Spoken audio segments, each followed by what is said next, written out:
Hey guys, Senior Thesis Bart here with Season 5, Episode 2 of Once Upon a Time, my recap and review. So, it turns out all that shade that Arthur was casting still applies. He's still shady. Overall, I did, like this episode. Not as much, but still a lot more than I've liked a lot of episodes recently. So, I would say overall, I'd give this a 7.9 out of 10 and 8 out of 10, around that range. Basically, what happened was there was a wraith or some sort of dark spirit that comes when the price of magic is unpaid, and it comes for Regina and Robin Hood, and that's what Emma's kind of been toting around as the Dark One. She's just been lounging around town, kind of like, "Hey, I'm the Dark One. I've accepted my darkness. Accept me." In a sense, to some people, mostly to Hook.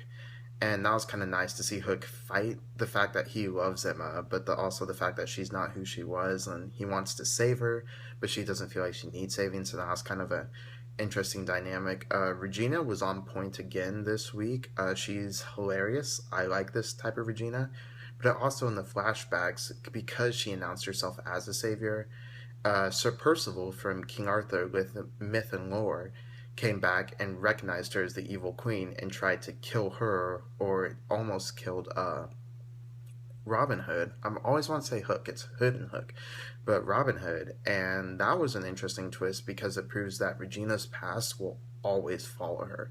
And I like that. She could be redeemed, she could be reformed, but what she did in the past will come back to haunt her occasionally, and how she handles that shows how she's going to handle the crises in the future.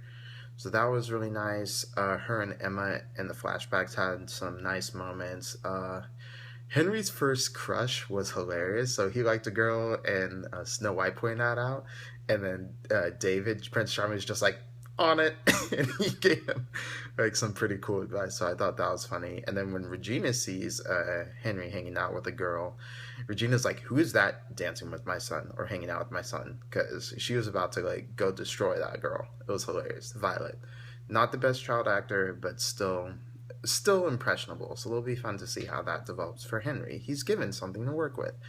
Um, Emma, in the flashbacks, Emma and Mary Margaret had some time to bond over the fact that Emma really never had a chance to dance.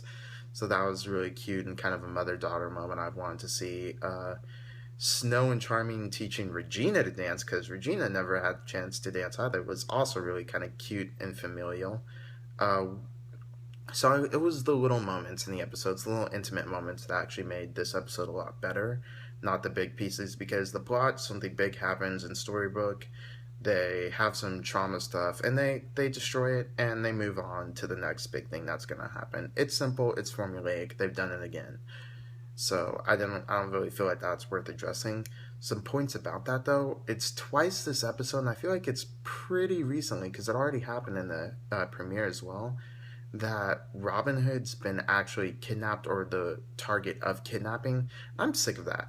I'm not a Robin Hood fan. I don't mind him and Queen, the Outlaw Queen shipping. I don't mind it. I don't care for it.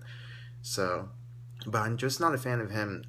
He doesn't have to be like a strong machismo character, but just he doesn't also have to be the damsel in distress every episode. It's kind of sickening. I feel like he's a flat character, and I'd like to see more from him. I'd like to see him given more to do as well. Oh, other fun fact, that Arthur is now in Storybrooke, King Arthur is, and Merlin is in a tree. We don't know why he's there. We don't know how he got there, but there's some connection between Merlin being in a tree and what's happening in Storybrooke in the present. And Emma erased people's memories for a reason, and she locked in the code for this the curse without a savior. I'm pretty sure that's just Regina's call to action. So Regina has to step up and be a savior. People are starting to believe in her, and so that's good. So the episode did focus also a lot on Regina and her personal doubts as being a savior and using light magic. But the question I really had during this episode was, there's a big focus on Emma can't use magic because then she's going to use dark magic. But Regina has been seen using both light and dark magic before, so why can't Emma do the same? That's just my personal thing, but I don't know, they probably have some reason for it.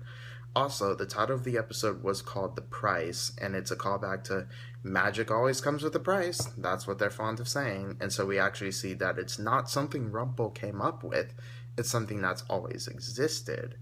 And so now we see why it's that way. So we see what the price of saving someone's life is and how that affects people going forward. So overall, great quality episode. CGI's Once Upon a Time CGI, but the acting was for the most part on point. I like the intimate moment between characters. Not a lot of time or kind of focus developed to the Camelot characters, other than the fact that they're super shady. I'd like that to change, but at the same time, I do like the focus on the core group right now. So it's a give and take. It's a give and take. They'll get their moments in the future. No Merida, which this episode, which I actually thought was kind of nice. Excuse me. And so it'll be fun to see where they go going forward, and I just really hope they keep up the good pace. So that's actually all the time I have for today. So I will see you all tomorrow with 3 videos. Actually, is it tomorrow? No, sorry, Wednesday with 3 videos. So I'll be doing Flash premiere, iZombie premiere, and Agents of S.H.I.E.L.D. So I will see y'all Wednesday in Senior Thesis Bart. Actually, like, comment, subscribe, do all the socials, share with your friends. And Senior Thesis Bart, signing off.